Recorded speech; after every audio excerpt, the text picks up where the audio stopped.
I'm going to do a quick little follow up with the silver mine and rock stuff. This is like my mad laboratory where I just kind of clean the artifacts up as much as possible to bring out as much detail. Um, some of these things have so much calcium and corrode on them. Once you clean them off, they become a totally different object. Um, but the interesting piece, after going through all my axes and celts are actually in different Tupperwares. I have tons of Tupperwares. I clean all my stuff. Um, but I have so much stuff, just drawers and drawers, trying to sort it, catalog it from where I found it, when I found it, with what else. And um, you go back on things and realize, hey, these things were just rinsed off and, you know, pretty much disinfected and not cleaned at all. And you have to go back and meticulously clean things in groups and carefully. Well, I found this interesting piece right about 4 or 5 years back in one of the deposits along the Pennypack where there's a huge vein of galena, um, which is a lead silver ore. It looks like mica almost, and it's a silver and gold shimmer to it, but along this area, it is like a quarry. All kinds of artifacts from different layers. This is where I found a mammoth head pendant. But I found this crazy hammer or pick. And at the time, I have some experience working in metal shops and seeing all kinds of different little hammers and tools that are, you know, used to work with metal. But I found this crazy um, hammerhead or pick of some sort. But what's bizarre about it is after cleaning, which I thought was galena, very lightly um, like ferrous. It's almost not magnetic. All these little streaks of gold, and um, this side has a metal on the surface, but when you look down the middle, you can see the layer. This middle chunk of hardness running through. It's very chimey. Um, Sounds like ceramic almost. And that's what it feels like, but with some kind of metal. It's extremely strong but light. But it looks just like the shape of a lot of the little metal working tools for hammering more precision things out. More artisan type tool. Just crazy because I don't even know what material it is, and it's just try to brighten it up, but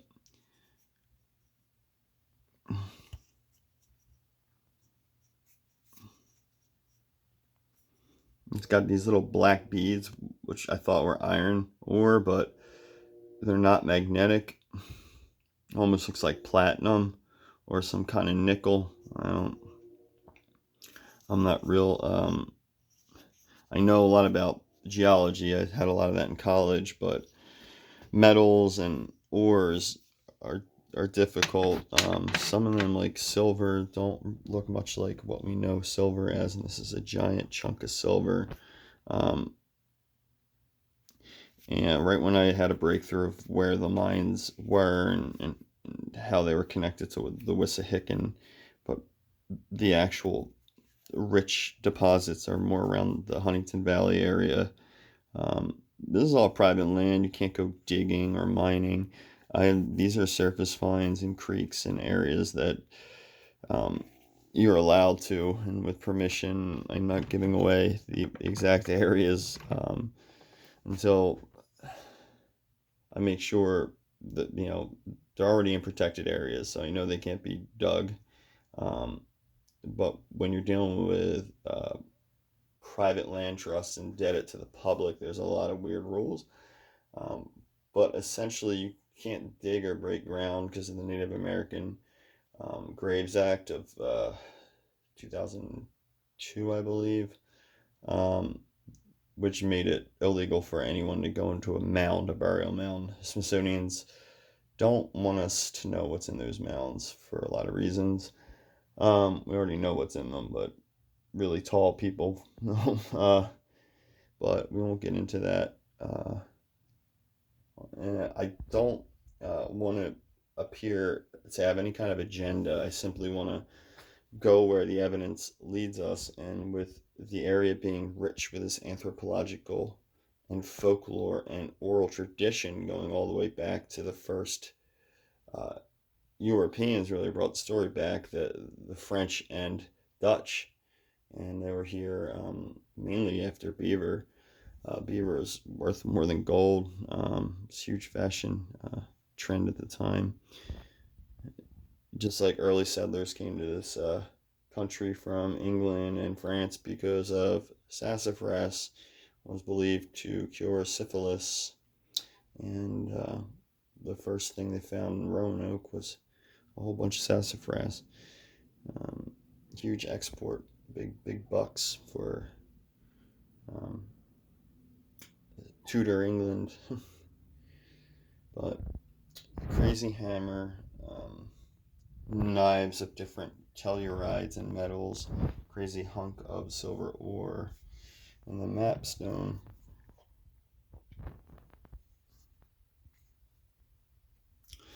I want to take a second to actually try to turn the camera here, but to introduce myself, I have a background in archaeology from college and anthropological studies, and my sciences were in geology. Um, I love history. I have no bias, no political agendas. I'm not religious. I'm not trying to prove anything other than there's a lot out there to discover. Um, by bringing up anthropological things like metalworking, um, agriculture, building, none of these are to insult any race or specific group's intelligence or anything like that.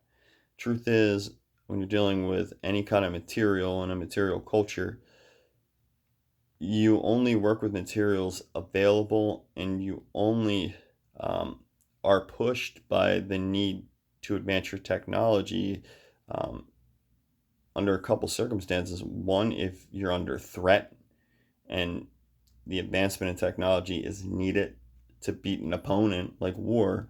War advances technology, um, but there has to be a need. Competition is ultimately what advances technologies, and technologies are shared. One group works with one material and masters it. They sail across or hike across the mountain range and meet another group of people who discovered this weird metal, or they don't even have a word for it, while roasting their pottery in a kiln, and it brought out properties, and over time they learned metalworking in different places around the world. But the trade and the actual movement of these ideas from one place geographically to another is what creates advancements in technology, because ultimately humans cannot live without other humans. We are ultimately the most social animal that we know. And if we don't socialize, we go insane and die. Um, that's why solitary confinement is awful. Turns your brain into pudding. We need people. We're social animals. And moving and competition, and also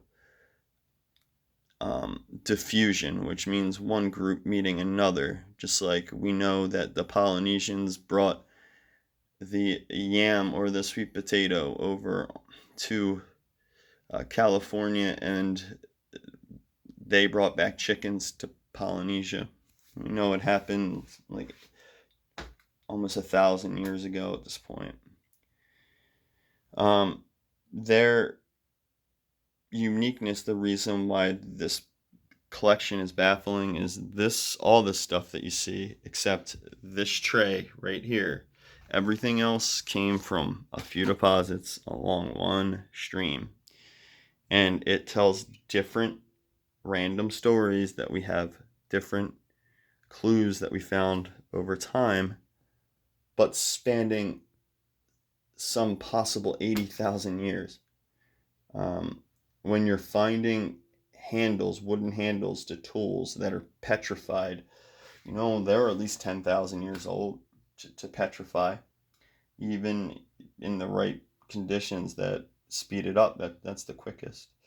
When you find bone like this from some animal that's completely fossilized now into stone, and you can tell that it was butchered and cut, and then right next to it you find a crazy paleo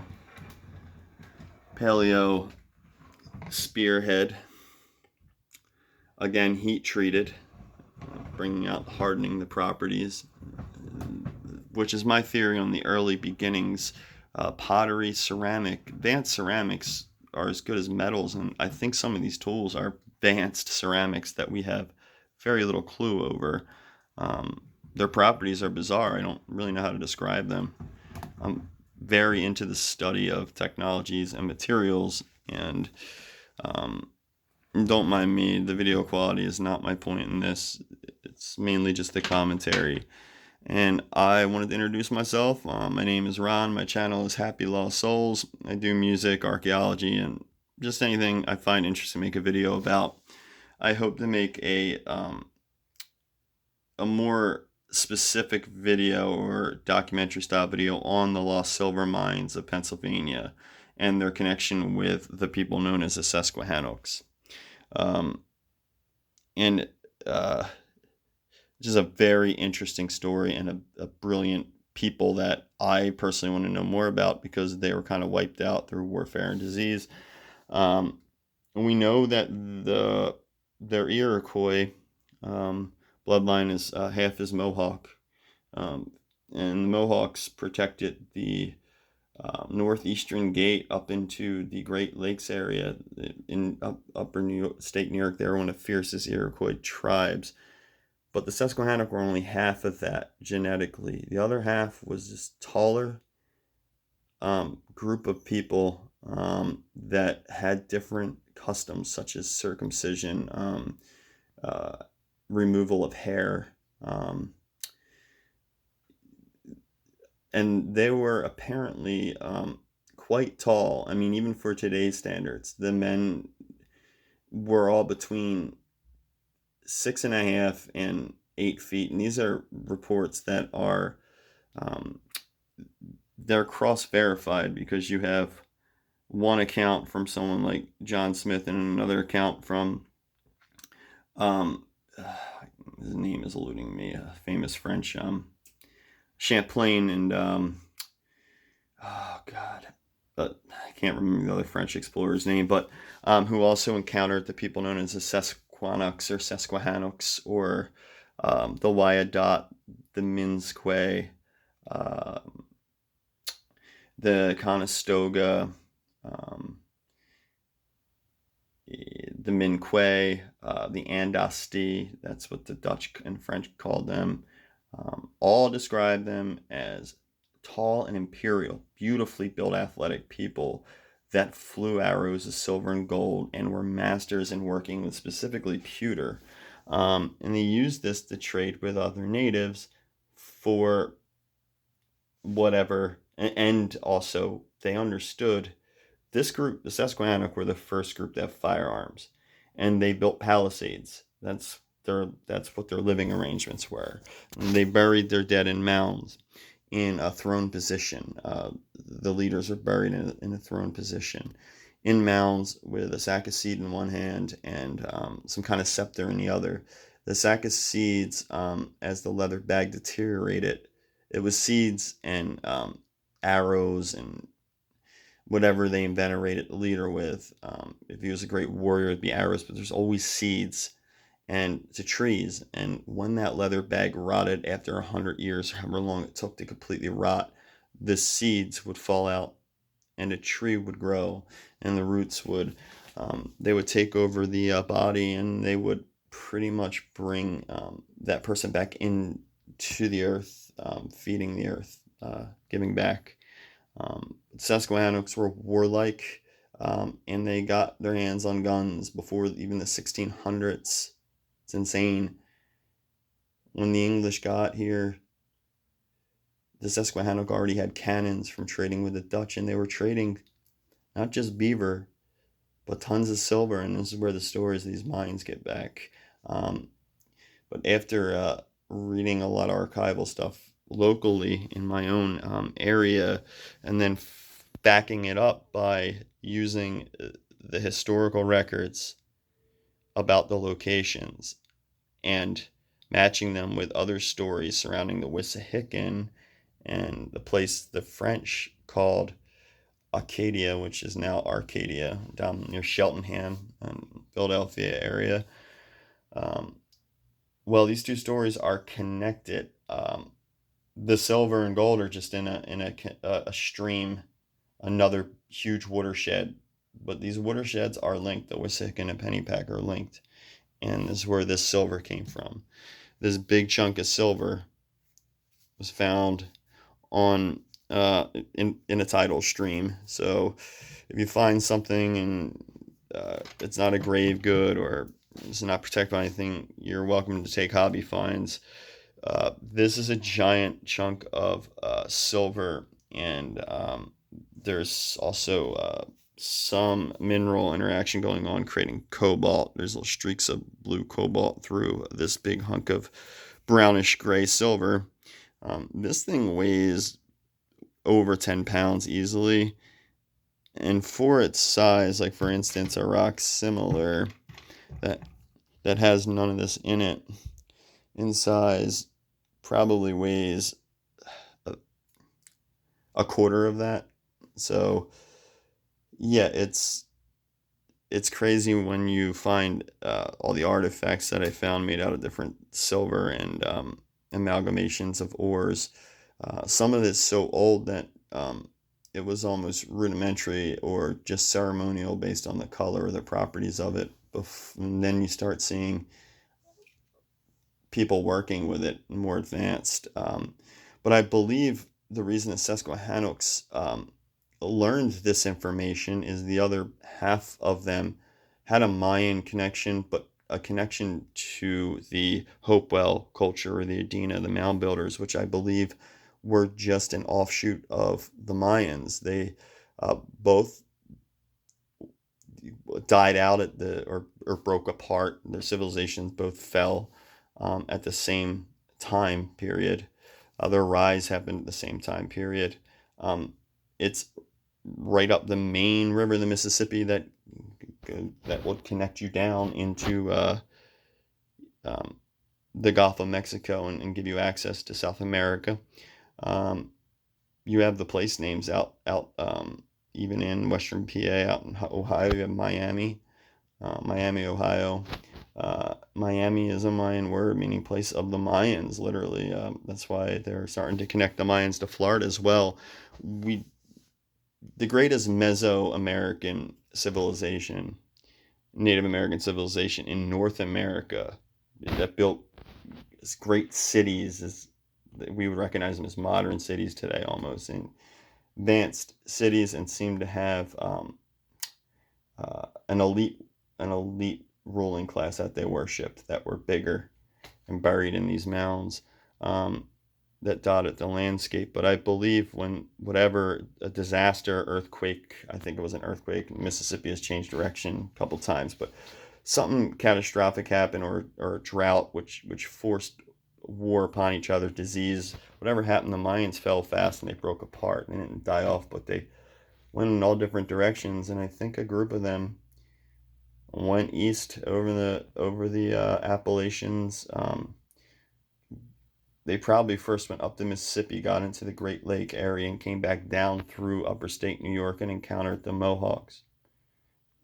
The Sesquahanox mean the people from the muddy waters, or the people at the start of the muddy waters. The head falls, and that is upper state New York, where the waterfalls create the Sesquahanock. It's the origin point. I believe it's from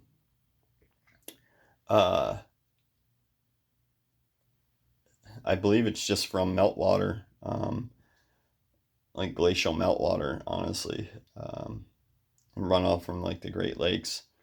It comes out of the Great Lakes. But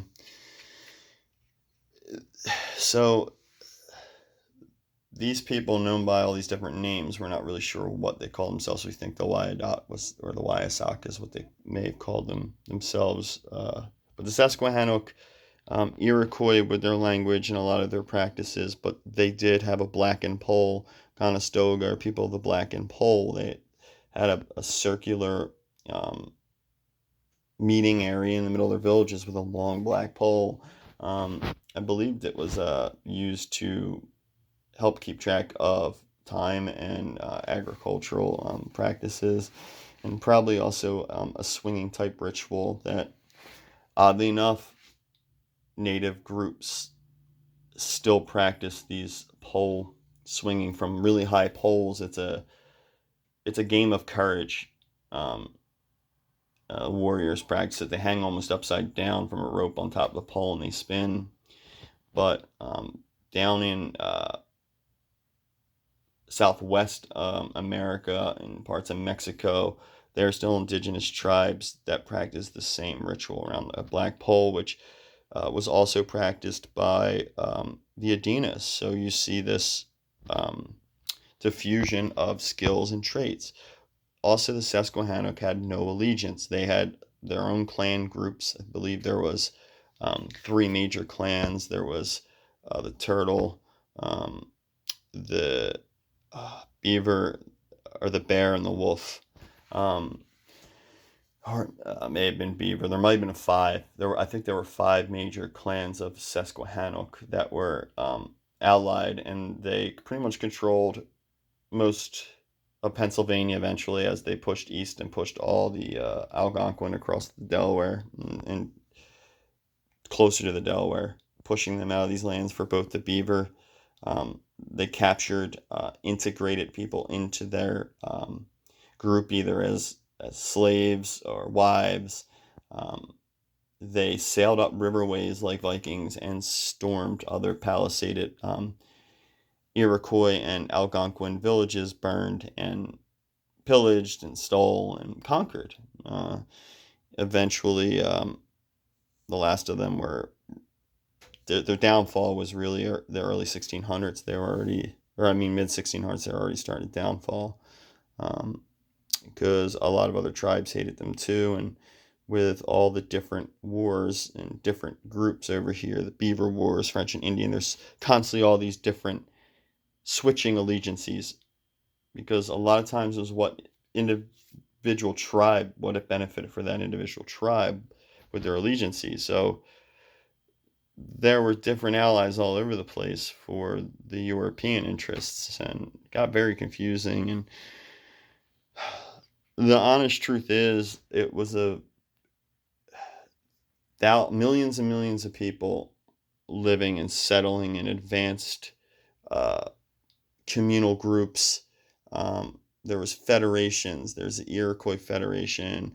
There was the Lenapes Federation, the Delawarean group that constantly kept having to create federations because strength in numbers. Even the vaunted Mohawk were no match for the Susquehannock people, according to all their names. Minsqua, Minway, all mean a predator from afar.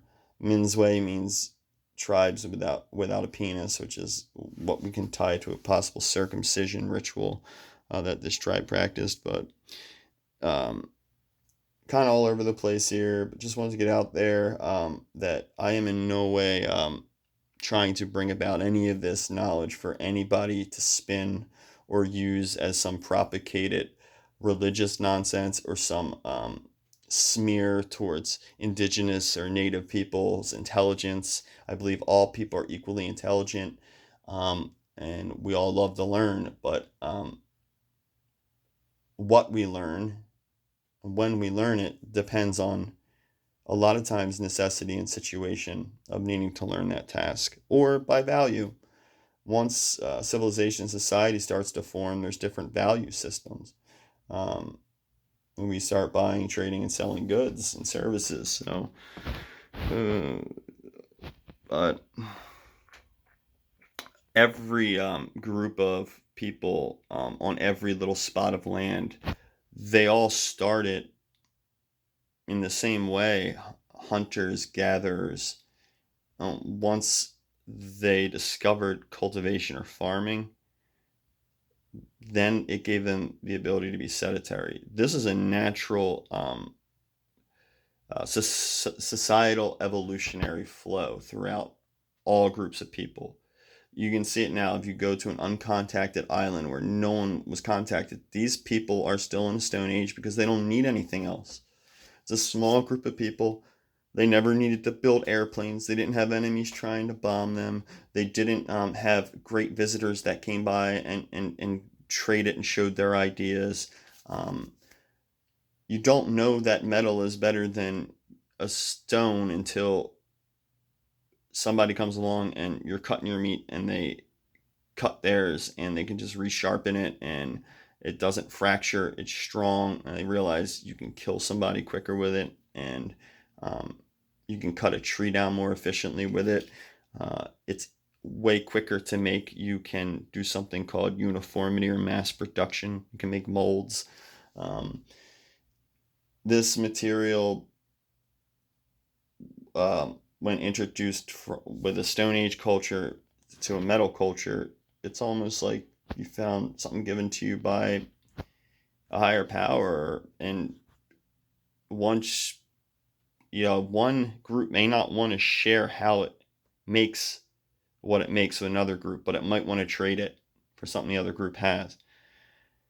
Um, but somebody in those groups is always smart enough to reverse engineer it, or to marry, or to integrate enough where these ideas and skills are traded essentially. And that's how we advance culturally and technologically all throughout humanity with any race or creed. It's always that kind of progression. Um, but this collection spans a time period when we weren't even human yet. We were some kind of hominid, uh, cousins of us. And yes, I do believe that we're much older than we were, and there was a catastrophic disaster probably about 15,000 years ago that wiped out a different kind of people that were they were genetically related to us, but much taller, stronger. I'm talking about like a giant type Nephilim type character with multiple rows of teeth, living a lifespan 8 to 9 times longer than ours, with super dense bones, giant brains, and a propensity to want to eat us. Every Native American, North American tribe has stories and legends of giants that preyed upon them, often described as pale and bearded and chinless and red haired and double rows of teeth. They had to gang together and kill these things off. Um, you can go through all the stories, the Iroquois and the rock monsters, the the Sesquahannocks and the flatheads, or the chinless ones. You could argue that they told the settlers about these parent group of giant, hairy, chinless people that for generations they had to be careful not wander into the hills because they would be hunted down and eaten by these man eaters, or child eaters, they called them. Now, you could argue that they knew that the silver mine entrances were in that area. Why? That's probably to keep these people away. On the contrary, they showed these people where the mines were, because the silver, although they could work with it, it didn't have value to them. The guns, with all the wars they were fighting from the various tribes and allies, allegiances they made, they needed weapons, and they knew that silver could get them weapons. And they knew how to work with it. So it benefited them to show. That's how the stories got back about it. They only told a few trusted members, but maybe they spread some of these stories to keep people away. But I think the stories were so old and passed down from such a long point ago, that it very well might have happened 500 years ago to the people that were in that area. Um, or who knows, there might have still been a few of those things around at that point. They finally got killed off. I don't know. I don't know where the fact and the fiction, but the consistency of the same story spans from every tribe to the Californias to where I am in Pennsylvania and the middle of the country. They all have legends of giants, and most of the time they're cannibalistic. Um, and most of the time they claim that these giants also had metal. They somehow were great at working with metal as well. Now, some native people may feel offended or something if they perceive what I'm saying as Native American people don't know how to work metal. That's not what I'm saying. Tons of tribes did. If it was a resource that was in their area and they stumbled upon it or discovered it, or if through value systems it had value to get them something else that they needed. And um, yes, there were tons of tribes that knew how to work with silver and gold, especially throughout South America. Um, and there are tons of tribes out Europe that never learned how to work with, in England, what is now England. Back in that time period, certain groups like the Vikings mastered how to make crucible metal, but they only figured it out because they raided with their awesome boats that they made. They got all the way over to Asia and they figured out uh, that China and at the time, and even Japan, uh, their advanced knowledge of how to make carbonized steel um, gave the Vikings a superior edge. They literally could just chop their opponent's swords in half because their weapons were so superior, because they brought this crucible steel back, melted it down, and made metals with it. But the Vikings sword makers figured out how to reproduce it, and they did this because they watched somebody forge it, and they watched them add ash and carbon to the iron to create steel. The Chinese and the Japanese didn't add the carbonized ash to it because they understood the metallurgy behind it. They did it because they took the ashes of a great warrior or a dead relative and put it into the metal to invoke the power of them into their sword. But ultimately, it created new properties.